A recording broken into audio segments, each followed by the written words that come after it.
Hi, today I would like to show you how I use a crimp bead. Please subscribe to our channel Exquisite for more of such content. Thank you. I'll first measure some flexi wire. We usually use flexi wire when we use crimp beads instead of the nylon string. So I'll cut some flexi wire here.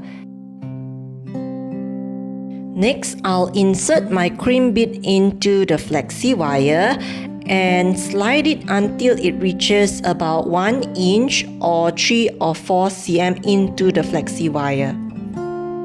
And then I'll put in my chain extension. Now I'm going to fold my wire back and insert the end into the crimp bead. And I'll form a loop and I'll pull the crimp bead until my loop becomes small at the end of my bracelet.